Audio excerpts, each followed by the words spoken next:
When it comes to walkies, Zur&R goes pretty far. Here's your look at McFarlane Toys DC Multiverse, the Silver Age Batman and Ace the Bat Hound Platinum Edition.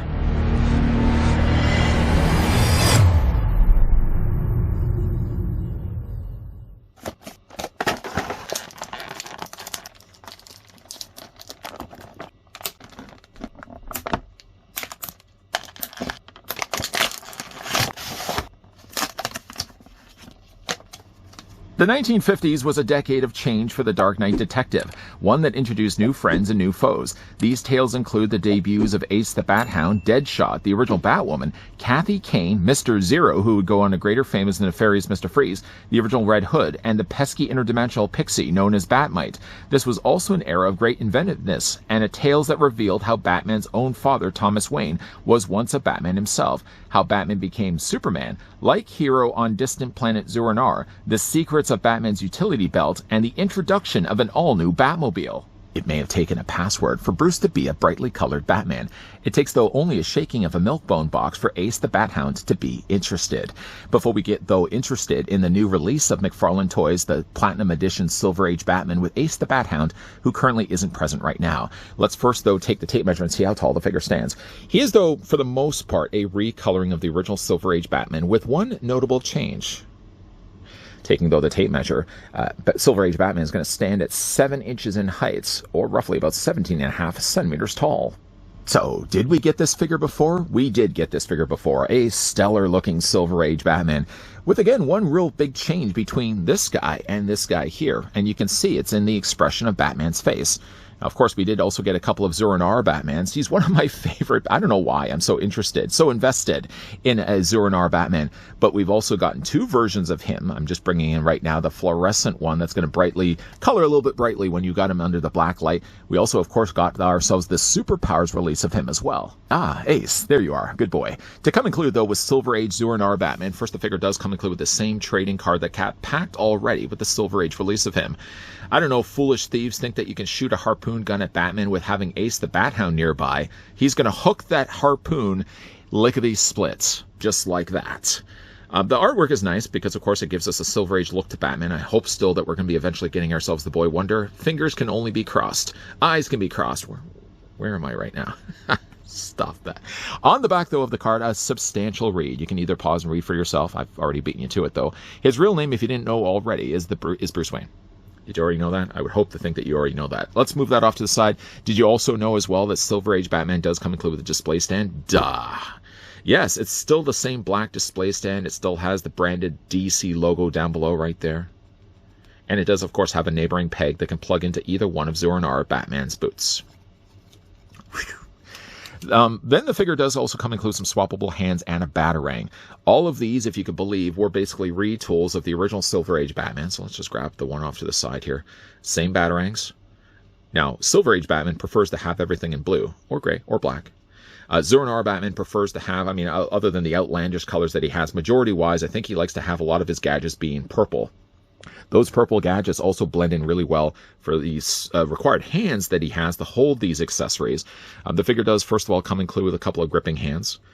These are, though, the same hands. Oh, I want to make sure I've got the... Oh, right, the other hand I have already on Batman, just to bring in a like-for-like. What's a like-for-like? There's a like-for-like. Purple hand for Zur&R, blue hand for Silver Age Batman. It's easy to tell right away which belongs to who. The figure does also come include some mauling hands. I don't know why I always describe these as mauling hands. That's the best way I could describe it. Sometimes he's also plotting. Do I really need Alfred? Ace the Bat Hound, I know I've already taught him to empty out the dishwasher. Do I really need Alfred?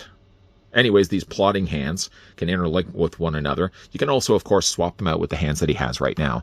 By the way, though, the figure does have devil horns. The figure does have closed fists on the ends of his forearms. Let's fix that quickly. Just pop the hand from the forearm, take the hand that we want to use. We want to use a mauling hand. There we go. We'll just plug that in place. I shouldn't even really say plug in place. I find with these hands, it kind of helps just to twist them a little bit. There we go. And finally in place they go. The figure also, of course, does come include. If we're going to be talking a little bit about Silver Age Batman with Ace the Bat Hound, clearly, though, Batman also does come include with his dog as well. I've got to say I'm a little disappointed that first the dog is the exact same color as the original Ace the Bat Hound. I mean, if to look at the two, I can't see if there's any difference really between the two. Did I even really talk about at all the fact that Ace does have himself a dog collar that has a little bat symbol on that? I don't even know if I even mentioned that when we were looking at the Silver Age before. Colors are exactly the same. I find I still don't like the mold that they chose for this. It still looks like he's broken a leg. But he gets two of them. I mean, like, to go back and look at the card again, I can't speak for whether Zur-En-Arrh would have had a darker brown ace, but I feel like if you're going to go and use the card like this, harpoon grabbing ace and all, I feel like I would have gone with a lighter brown, because then at least the Ace the Bat Hound would have had two distinct colors. Could I have also asked as well that maybe his cowl piece be also purple instead of just the black? I mean, if you're going to have Batman being purple, does it come in purple? No, apparently it doesn't this time around. Same head sculpt, though. Same no posability at all. I mean, you can't turn the head. He can't move the legs either as well. He's basically just a staction accessory, which is not a bad thing at all. Putting him down here for a second, he'll stick around for the rest of this review. Hopefully somebody's already taken him for a walk. Oh, right, yeah, I already fired Alfred. I'm going to have to make sure I take him for a walk a little bit later. If not, he's going to make messies. We don't like to have messies in the studio. Off to looking at Zur-En-Arrh Batman, which again is essentially the same mold for the most part as Silver Age Batman. The big thing, though, that's changed is, first of all, his jaw doesn't seem as long as Silver Age Batman. If you like looking at the two, I can't help but notice that Zur-En-Arrh Batman has a slightly smaller face. But no, the changes don't just stop there. If you're looking at also the expression on his face, Zur-En-Arrh seems to have a more sinister, I don't want to say sinister. When I just think of Zur-En-Arrh, I tend to think he's an evil Batman. He seems to have more of a smile on his face, where again, we had the more heroic, stoic face on the Silver Age release. I feel like they could have easily just used this head sculpt and just transferred it over, colored out the paint, of course, in purple instead, and just not use the exact same head sculpt. But, you know, I got to have some respect for Todd and his team that they actually chose to use a different head, because they could have so easily phoned this in with something completely the same. Still, though, I mean, I do really like the coloring, and I do love the fact that even though his head does seem a little shorter, I do like that they gave him a smile instead. Of course, he's got the front little point there for his cowl. That's in purple, while all the rest around it is all in black. I do like the way that they've also had the eyes brightly colored in white. They do pop. I mean, they popped really just as well when we also looked at the Silver Age release of him as well. One thing that, though, that doesn't stand out as much is the fact that they also gave him purple eyebrows. Can you even tell that he has purple eyebrows? Maybe you can with this camera. Yeah, I just really like the coloring of this. I don't know, something about Zur-En-Arrh's colors, so outlandish they are. I mean, you got like an orangish red, you got yellow on his arms. What are we doing with our lives here? Purple on the cowl, purple gloves, purple down below here. Although it's not all purple, though, in his trunks. You get some black there in the front, and only just the suggestion of purple on the side. Something also, too, that they've changed is also the Bat logo. It looks really less like the wider logo for the Silver Age release, and it actually kind of looks a little bit more like the 60s Batman logo. And if you really like the look of that, you'll love the fact that it's also down below here on his utility belt, too. The only criticism I could make maybe about the symbol is it doesn't seem like it's center. I just kind of feel like it looks a little like it's off to the side. Other than that, though, I think it looks nice. Of course, one of the benefits also of this figure now being released now is that he also has the benefit of a fabric cape. Now, the fabric that they're using is very similar to the blue fabric that they used for the Batman cape before. What they've done still is they've also added a wire frame. So while there's no wire down below here where the points of the cape are, there certainly is, though, would you believe, wires here on this side and wire here on this side, too. So what do we always do here? I was just kind of curve the cape up just a little bit to show you what it can actually do. I mean, you could do a whole lot more than what I just did. I mean, we're kind of crunched for time. Producer Tony's looking at me right now. He's already off eating his sandwich. I know we kind of have to rush this along, but if you had a little bit more dedicated time and you spent some time, so quality time, I'm sure you probably could do a little bit more interesting of a cape mold than what I just did. Let's talk, though, a little bit about the posability for Zur-En-Arrh Batman. So if you're familiar already with the Silver Age release, the articulation is going to be the same on this guy. Head's going to rotate all the way around. The head's going to look up and down, and you can also rock it back and forth as well. As for the arms, though, they rotate all the way around. There's a hinge out for those, so you can get a T-pose. There's a swivel there for the bicep, a double hinge on the elbow. Well, it's a little harder to pull off because he's got such a big bicep. Oh, Batman, you've got a big bicep. What? Figure does also have a swivel in his hand. You can hinge them back and forth as well. The figure does also have an upper torso ball joint. Lower from that, he also has an abdomen ball joint. The legs split out, You got your ratcheted joints there working behind the scenes, making good money, I hope. You can bring those legs forward. You can bring them back.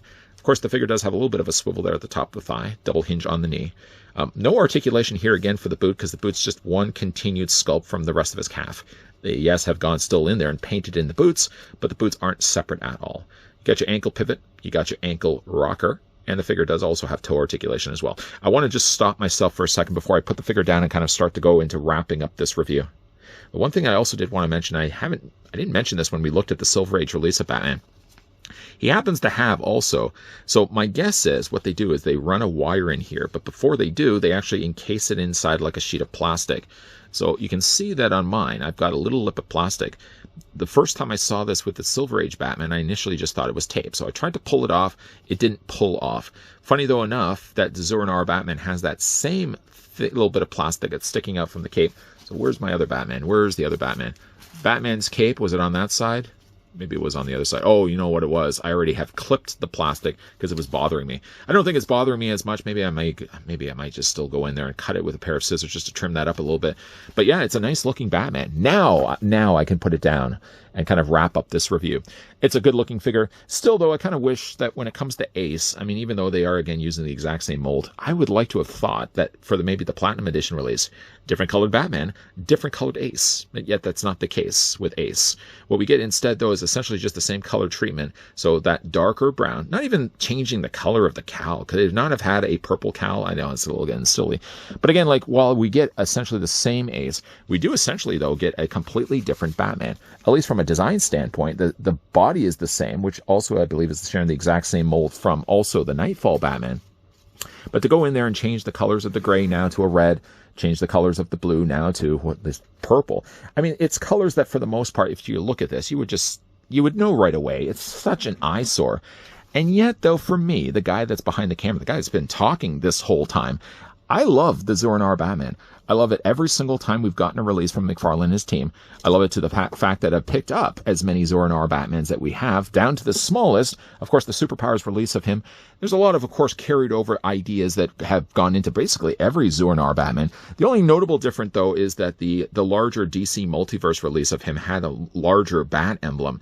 I mean, this one kind of goes more to the Silver Age route, something very similar to what the Superpowers did as well. Now that Ace has gone toilet, we can wrap up the review of the Silver Age Platinum Edition Dǝvᴉous Batman. Some may not like the color choices of what Dǝvᴉous brings to the table. A lot of bright reds, a lot of yellows, and purples don't, for the most part, look good for the eyes. But it's very eye-pleasing for me, at least. I've always been a big fan of this look of Batman. Of course, when it comes to Ace, unfortunately, samesies are still applied here. Unfortunately, though, the Bat Hound doesn't do anything really different. The Silver Age Batman, if you were to have the two mixed up, you wouldn't be able to look at one Ace and say, oh, no, you swapped it around on me. I know clearly that that's the Platinum Edition, whereas the other one was the regular release. No, you could put this one behind your back, and no one would be able to guess that this one is the one that belongs to this Batman versus the other. Accessories, of course, are all going to be about the same as well, just swapping out, though, the colors of blue and purple instead. Now, of course, when I've got this guy displayed, I've got him with the cape, of course, making some use. I'm sure you could have done a much better job than me, but at least making some use of the wire that's built into the frame. You may, though, when you're picking up the Silver Age or the Platinum Edition release of this mold, you'll notice probably some plastic on the end of it and suspect right away that it's tape. It's not tape. What it is, I think, though, is just the part that's actually covering over the wire just to protect the inside from it damaging the fabric. You may need to go in there with a pair of scissors. I realized afterwards, though, I did end up doing that with the Silver Age Batman because I noticed the same with him. The head sculpt is completely different, though, with this one, which was the biggest surprise to me. I was just expecting this just to be the same mold as the Silver Age Batman and just changing out the colors, but Todd seemed to think otherwise. I really do like this figure, and I'm glad I had the chance to pick this one up. I actually grabbed this one at Facebook, on the Facebook selling group, for a pretty decent price. What do you guys, though, think of the Platinum Edition Silver Age Batman? One to pick up or one to pass?